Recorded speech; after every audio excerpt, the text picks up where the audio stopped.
दोस्तों, तो आज हम जाने वाले भगवान श्री कृष्ण के सुविचार इस वीडियो में। श्री कृष्ण सुविचार। भगवान श्री कृष्ण। अनुमान मन की कल्पना है और अनुभव जिंदगी का सबक है। सच्ची खुशी यही होती है जब आपकी सोच, संकल्प और कर्म में अनुकूल हो। जीवन में कभी निराश नहीं होना चाहिए, क्योंकि आपकी चुभन होती है आप नहीं। जैसे तेल खत्म हो जाता है पर दीपक बुझ जाता है, उसी प्रकार कर्म के क्षय होने पर भाग्य भी नष्ट हो जाता है। मौन सबसे अच्छा उत्तर है किसी ऐसे व्यक्ति के लिए जो आपके शब्दों को महत्वपूर्ण नहीं देता। मनुष्य जन्म लेता है तो उसके पास संसार तो होता है, मृत्यु होने पर कोई नाम नहीं होता, तो उसका पास नाम तो होता है पर सांसें नहीं होती। इसी तरह पृथ्वी और नाम के बीच की यात्रा को जीवन कहते हैं। जियो में न किसी का प्रभाव, न जियो में किसी का प्रभाव। ये जिंदगी है, आपके अपने स्वभाव में जियो। किसी के प्रति मन में क्रोध के लिए निवास की स्थिति, उसे तुरंत प्रदर्शित कर देना अधिक अच्छा है। जैसे क्षण भर में जल जाना देर तक सुलगने से अधिक अच्छा है। इंसान गद्दार भी खुद को जोड़े रख ले, जिससे वो प्यार करता है उसकी यादों से नहीं बच पाता। समय कभी नहीं रुकता, आज अगर बुरा चल रहा है तो कल जरूर अच्छा आए। आप केवल निस्वार्थ भाव से कर्म करें और वह आपके हाथ में है। हमारी आस्था की परीक्षा तब होती है जब हम जो काया वो न मिले और फिर भी हमारे दिल से प्रभु के लिए धन्यवाद ही निकलेगा। दया हो जाए, मंदबुद्धि नहीं ज्ञान होना चाहिए। माता पिता अत्यंत सुखद अनुभव है। उत्साह से जीवन और स्वयं को प्राप्त करना खुशी देता है। जिस व्यक्ति के विचार मैले हैं, जो भरा हुआ है और धोखे से भरा हुआ है, कोई कुछ भी बोले, स्वयं को शांत को दिखाओ। बहुत जल्दी वो समुद्र सुख नहीं, मन की शांति, सच, प्रेरणा और भावनाओं के माध्यम से भगवान की शक्ति सदा साथ है और आप बस लगातार एक साधन की तरह प्रयोग कर सके सभी कार्य कर रही है।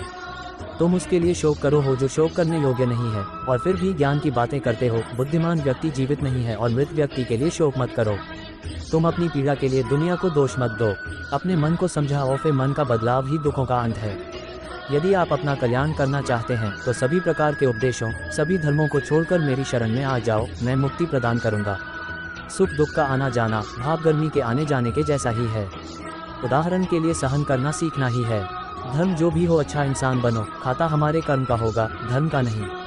मित्र मोह मोहित लक्ष्य अपने कर्तव्य पथ से हट जाना मूर्खता है, क्योंकि इससे ना तो स्वर्ग की प्राप्ति होगी और ना ही कीर्ति शिष्य होंगे। बुरा प्रभाव आपको जिंदगी के सच से सामना करवाता है। आपने अपने अच्छे लुक में कभी कभी प्रोविजन भी नहीं किया होता है। किसी दूसरे के जीवन के साथ पूर्ण रूप से जीने से अच्छा है कि हम अपने समय के भाग्य के अनुसार पूर्ण जिएं। जीवन को भगवान से जोड़ दो, सब भगवान को छोड़ दो। शांत रहना सही है, पर जब गलत हो तब नहीं। खुशियां मन की एक स्थिति है, बाहरी दुनिया से कोई लेना देना नहीं है। जीवन ना कल में है ना आज में है, जीवन इस पल में है, इस पल का अनुभव ही जिंदगी है। हम दुनिया से कभी शांति नहीं पा सकते जब तक हम खुद अंदर से शांत ना हो। पढ़ने को मोह माया में पढ़कर अपने कर्तव्य को नहीं भूलना चाहिए। मनुष्य की इच्छा अनंत है, यदि इच्छा पूरी नहीं है तो क्रोध बड़ी है और इच्छा पूर्ण नहीं है तो लोभ बड़ी है। इसलिए जीवन की हर स्थिति में जिम्मेदारी बनी रहती है और इच्छाएं सिमटी रहती हैं। यदि तुम मनुष्य अपना कल्याण चाहते हो तो सभी उपदेशकों, सभी धर्मों को छोड़कर मेरी शरण में आ जाओ, मैं कृष्ण शस्त्र मुक्ति प्रदान करूंगा। कर्मयोगी अपने मन और बुद्धि की शुद्धि के लिए अपने शरीर, मन, बुद्धि और इंद्रियों के साथ आस्तिकता पूर्वक कर्म करते हैं। हे अर्जुन, मैं सर्वज्ञ हूँ, मैं इस सृष्टि का रचनाकार हूँ। मैं भूत, वर्तमान और भविष्य के सभी प्राणियों और उनके विचारों को बताता हूँ। वास्तविकता में मुझे कोई भी नहीं बताता है। लोग कहते हैं कि कॉलेज के आगे झुकना चाहिए, सचिवालय। सच बात तो यह है, जो अपने होते हैं वह कभी नहीं देखा। परिवर्तन ही इस संसार का नियम है। ये प्रकृति है जो सभी गतियों का कारण बनती है। मूर्ख से मूर्ख, मूर्ख उस धारणा को धारण करता है जो कहता है बनाया गया। गर्मी और ठंड, सुख और दर्द की भावना इंद्रियों के अपने संग्रह के संपर्क के कारण होती है। वे आते हैं और चले जाते हैं चिरकाल तक। आपको उन्हें स्वीकार करना चाहिए। पूर्ण लगन के साथ अपना कार्य करो, लेकिन उसके फल की इच्छा मत करो, क्योंकि जब आप फल की इच्छा करते हैं तब कहीं न कभी आप अपने कार्य में पूर्ण रूप से समर्पित नहीं हो जाते। गति के लिए स्टेज पर ध्यान देना आवश्यक है।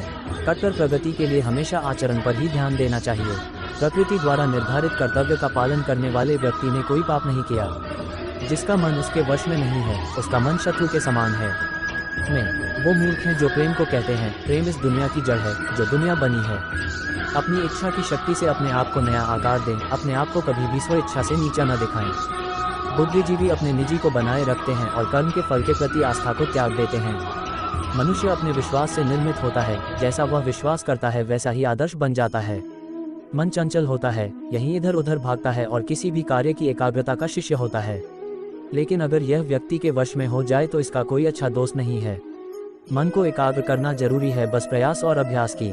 मेरे लिए न कोई घृणित है और न ही कोई प्रिय, न कोई निर्धन है और न ही कोई धनी, बस जो भक्ति भाव के साथ मुझे याद है मैं उनका हूँ और वो मेरे भगवान तो बस प्रेम भक्ति के भूखे हैं। जो भी उनकी भक्ति में लीन होता है, जो भी उनसे प्रेम करता है, वह उनका सदैव कल्याण करता है। मैं हमेशा तुम्हारे साथ और आसपास रहता हूँ, तुम कुछ भी कर रहे हो। जब भी आप कोई बुरा काम करते हैं या अच्छा काम करते हैं तो आपको लगता है कि कोई दिख नहीं रहा है, तो यहाँ श्री कृष्ण कहते हैं कि तुम जो कुछ भी कर रहे हो, मैं हमेशा तुमसे प्यार करता हूँ। इसलिए आप यह मत समझिए कि आप अकेले हैं, आप श्री कृष्ण के साथ हमेशा हैं। दोस्तों, हमें इस वजह से आना था। साक्षात्कार में हमारी जिंदगी की आशाएं रुकनी थी जिनमें से हमें नहीं रखना चाहिए था। जीवन में समय जो भी हो, परिवार के साथ रहो। सुख हो तो बढ़ जाता है और दुख हो तो बढ़ जाता है। इस दुनिया में मूर्ख व्यक्ति, अधर्मी, अज्ञानी और नास्तिक प्रकृति का व्यक्ति मेरी शरण स्वीकार नहीं की जा सकती। ज्ञानी व्यक्ति को कर्म के प्रतिफल की आवश्यकता होती है। अज्ञानी व्यक्ति के दिमाग को अस्थिर नहीं किया जा सकता। अपने जीवन में कभी भी ना किसी को आनंद में वचन दे, ना क्रोध में उत्तर दे और ना ही दुख में कभी निर्णय ले। किसी और का काम पूर्णता से करने से अच्छा है कि अपना काम करें, भले ही उसे पूर्णता से करना पड़े। मैं ही इस सृष्टि की रचना करता हूँ, मैं ही इसका पालन पोषण करता हूँ और मैं ही इस सृष्टि का विनाश करता हूँ। जो कुछ हुआ महान के लिए हुआ। जो बन रहा है वह हमेशा के लिए अच्छा बन रहा है। जो होगा वह भी महान के लिए ही होगा। जो कुछ हुआ महान के लिए हुआ। जो बन रहा है वह हमेशा के लिए अच्छा बन रहा है। जो भी होगा वह भी अच्छा होगा। तो सकारात्मक रहो और अपना कर्म करो। जिस प्रकार श्री कृष्ण जी ने अपने ज्ञान से राह भटके अर्जुन को सफलता प्राप्त की, उसी प्रकार भगवान श्री कृष्ण आप सभी अपने जीवन में आगे रहकर पढ़ें, यही हमारी कामना है। श्री कृष्ण जी के ज्ञान से आपकी रोशनी को मिलती है भगवान श्री कृष्ण के अनमोल वचन, और फिर भी आपको सही मार्ग पर ले जाने में सफल। आप अपने परिवार और दोस्तों को शेयर करके इस ज्ञान को साझा करें और साझा ज्ञान से ही बढ़ें। चैनल को सब्सक्राइब कर बेल आइकन दबाएं।